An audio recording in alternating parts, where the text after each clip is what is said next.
जय श्री कृष्णा। नमस्कार प्रिय भक्तगणों, स्वागत है मेरे स्पिरिचुअल बातें यूट्यूब चैनल पर। आज मैं आपको एक बड़ी ही अद्भुत कहानी सुनाने जा रहा हूँ। अच्छे लोग दुखी क्यों रहते हैं और पापी पाखंडी लोग हमेशा खुश क्यों रहते हैं? इसके दो कारण हैं। दोनों ही कारण मैं आपको आज इस वीडियो में बताऊंगा। एक नगर में एक विधवा स्त्री रहती थी। उसकी 3 छोटी छोटी बेटियां थीं। जवानी में ही उसका पति गुजर गया। दोस्तों, अगर आप ये कहानी सुन रहे हैं तो पूरा सुनिए। इस कथा को आधा अधूरा छोड़कर जाने की गलती मत करिएगा, क्योंकि इस पवित्र कथा को आधा अधूरा छोड़ने से आपको पाप भी लग सकता है। इसलिए इस कथा को पूरा सुने। आप कृष्ण भक्त हैं तो श्री कृष्ण का अनादर ना करें। तीनों छोटी छोटी बेटियों को पालने का भार बेचारी उस अबला पर आ चुका था। तीनों बच्चियों को लेकर वह विधवा जाए तो आखिर कहाँ जाए? कुछ काम धाम भी नहीं कर सकती थी। ऊपर से समाज के उल्टी सीधी बातें उसे कुछ नहीं करने देती थी। बेचारी लाचारी के मारे उस महिला को कोई भी सहारा नहीं था। वह अपने पति को याद करके उन बच्चियों को जैसे तैसे पालन पोषण कर रही थी। उसको अपनी बच्चियों की यह चिंता थी कि किसी तरीके से इनका पालन पोषण हो जाए और इनकी शादी हो जाए। यही बातें सोचते सोचते वह एक दिन बीमार पड़ गई। उसका अंतिम समय भी निकट आ गया था। धर्मराज का एक दूत उस विधवा स्त्री के प्राण लेने के लिए धरती पर आया, लेकिन वहां का नजारा देखकर वह दुविधा में पड़ गया। उसने देखा महिला जमीन पर पड़ी हुई है और उसके आगे पीछे कोई भी नहीं। सिर्फ उसकी 3 बेटियां उसके ऊपर सर रखकर पड़ी हुई है और रोई जा रही है। यह देखकर उसको दया आ गई और उसने देखा कि वो बच्चियां अपनी मां को देखकर रोई जा रही थी। फिर दूत ने सोचा कि इनका पिता तो पहले ही जा चुका है। अगर मैं इस स्त्री के प्राण लेकर गया तो यह बच्चियां किसके सहारे रहेगी? कौन इनका पालन पोषण करेगा? यह सोचकर वह देवदूत स्त्री के प्राण लिए बिना ही चला गया। यमलोक पहुंचने पर धर्मराज ने कहा, तुम तो उस स्त्री के प्राण लेने गए थे, फिर खाली हाथ कैसे आए? तब देवदूत ने कहा, हे स्वामी, मेरी गलतियां को क्षमा करना। मैं चाहकर भी उस स्त्री के प्राण नहीं ले पाया। अगर मेरी जगह शायद आप भी होते ना, तो खाली हाथ ही लौट कर आते। मैं उस महिला के बच्चियों का दुख नहीं देख पा रहा था। उनके माँ के सिवा वहाँ उनका देखभाल करने वाला और कोई भी नहीं था। यदि मैं उस महिला को लेकर आता तो उन बच्चियों को कौन सहारा देता? उनका पालन पोषण कौन करता? पृथ्वी लोक के मनुष्य तो इतने स्वार्थी हो चुके हैं कि बिना ही मतलब के कोई किसी का सहारा भी नहीं बनता। यदि कोई मदद करता भी है तो बदले में उम्मीद लगाए बैठा रहता है, या फिर उसे अपने एहसान के नीचे जीवन भर अपने पैरों के नीचे रखना चाहता है। फिर यमदूत ने कहा, हे स्वामी, उस महिला को थोड़ा और समय दिया जाए ताकि वो अपने बच्चियों को पाल पोस कर और बड़ा कर सके। देवदूत की यह बात सुनकर धर्मराज उसे डांटने लगे। कहने लगे, ईश्वर सृष्टि में ऐसे कोई एक क्षण भी काट नहीं सकता। उसकी मर्जी के बिना ना उसे जीवन दे सकते हैं और ना समय से पहले मार सकते हैं। ईश्वर जो करता है सबके साथ अच्छा ही करता है। भला तुम कौन होते हो विधाता के नियम को बदलने वाले? तुमने उस महिला को ना लाकर ईश्वर के नियमों का उल्लंघन किया है। तुमने बहुत बड़ा अपराध किया है, इसलिए इसका परिणाम तुम्हें अवश्य भोगना पड़ेगा। पृथ्वी के मनुष्य तुम्हारी ममता है। उसे पृथ्वी पर मनुष्य बनकर तुम्हें अपना पाप को धोना पड़ेगा। देवदूत कहते हैं कि हे स्वामी, भला धरती लोक से मेरा उद्धार कब होगा? कैसे होगा? धर्मराज कहते हैं, धरती पर जाकर तुम अपनी मूर्खता पर 3 बार खिलखिलाकर हंस लोगे, उसी समय ही तुम्हारा उद्धार हो जाएगा। इतना ही कहकर धर्मराज ने उस देवदूत को धरती पर धकेल दिया और धरती पर मनुष्य शरीर में वह आ चुका था और उसके शरीर पर वस्त्र नहीं थे। धरती लोक का एक नियम भी है, जो मनुष्य जन्म लेता है उस समय वह नग्न रहता है। वैसे ही वह दूत सड़क के किनारे पड़ा रहा था। वहां से एक मोची गुजर रहा था। वह मोची अपने बच्चों को ठंड से बचाने के लिए कपड़े लेने जा रहा था। रास्ते में ठंड से ठिठुरते एक नग्न व्यक्ति को देखकर उस मोची को देखा नहीं गया। उसने अपने बच्चों की तो कपड़े नहीं लाए, लेकिन इस देवदूत को कपड़े और कंबल जरूर खरीद कर दिया।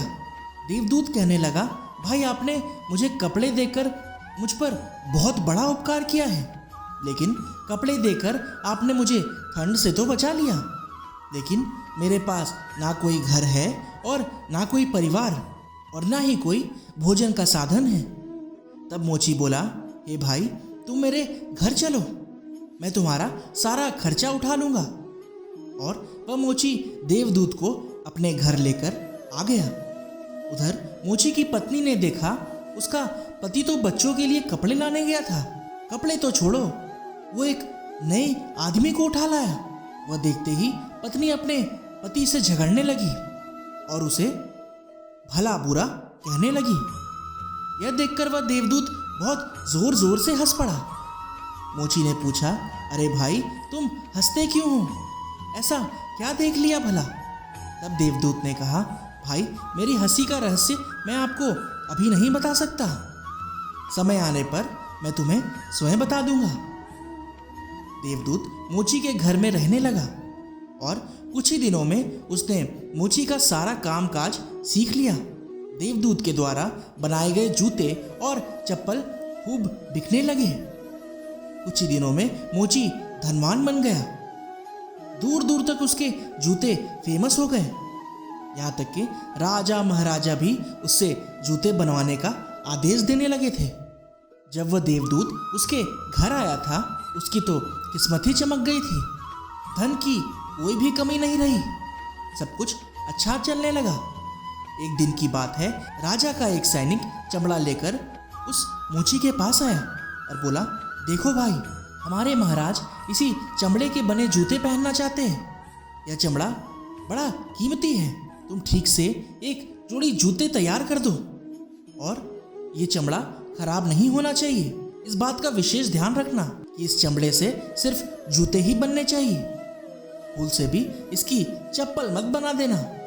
राजा का सैनिक चमड़ा देकर चला गया।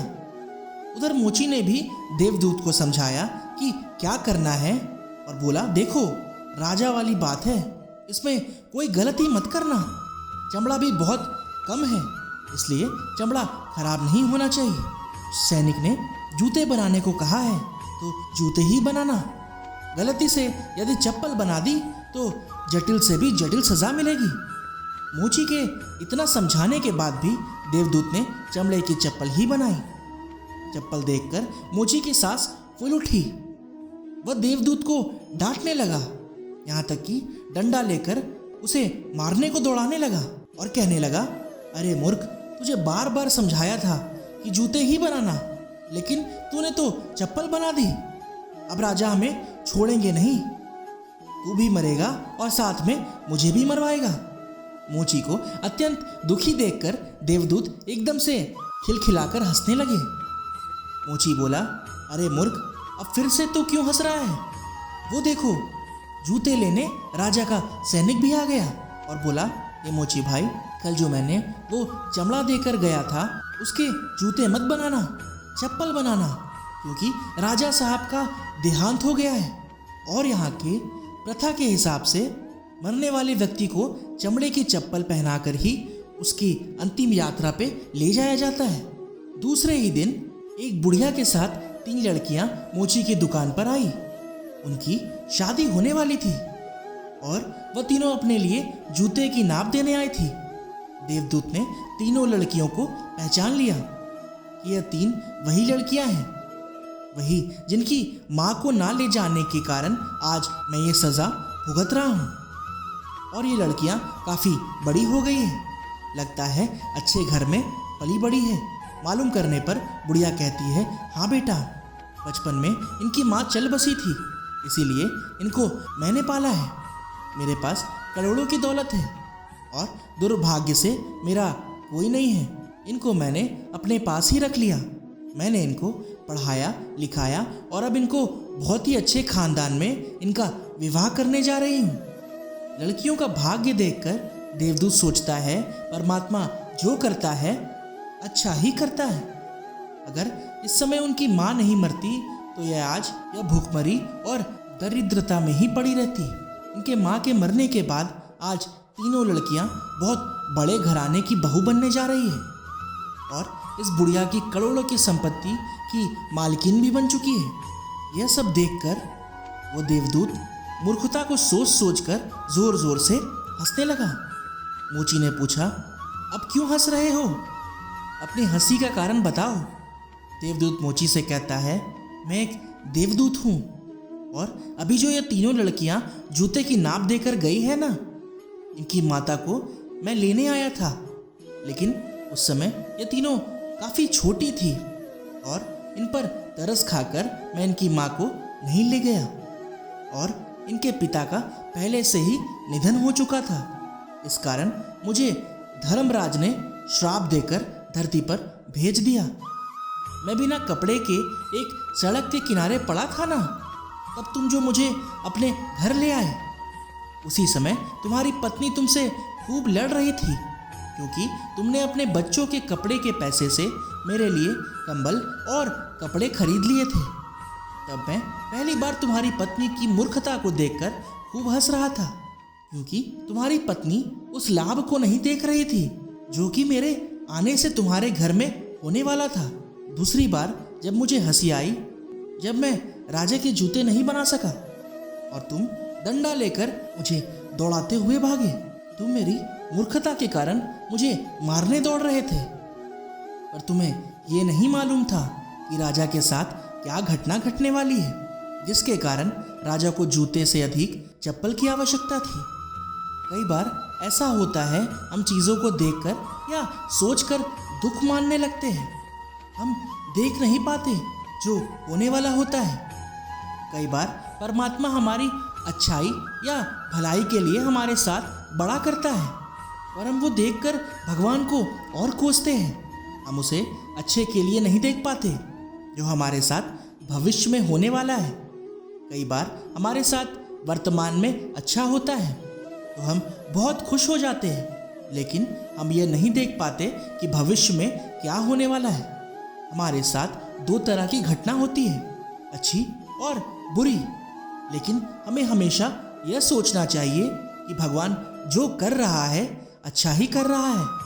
हमेशा यह सोचकर आगे बढ़ना चाहिए। अच्छे लोग दुखी इसलिए रहते हैं क्योंकि अच्छे लोगों के साथ बाद में अच्छा हो सके, और दूसरा कारण यह है कि अच्छे लोग हमेशा ईश्वर के साथ जुड़े रहते हैं और इनको ईश्वर से जुड़ा रहना भी ज़रूरी है कि उन पर दुख आते रहना चाहिए। अंत में देवदूत मोची को सब कुछ समझाकर वापस धर्मराज के पास चला जाता है। इस वीडियो को बोलते समय कोई त्रुटि हो तो मैं क्षमा चाहता हूँ। उम्मीद है कि आप सभी को यह वीडियो अच्छी लगी होगी। अगर आप श्री कृष्ण के सच्चे भक्त हैं तो हमारे चैनल स्पिरिचुअल बातें को सब्सक्राइब करें और वीडियो को लाइक करके कमेंट में जय श्री कृष्ण ज़रूर लिखें। धन्यवाद। जय श्री कृष्ण।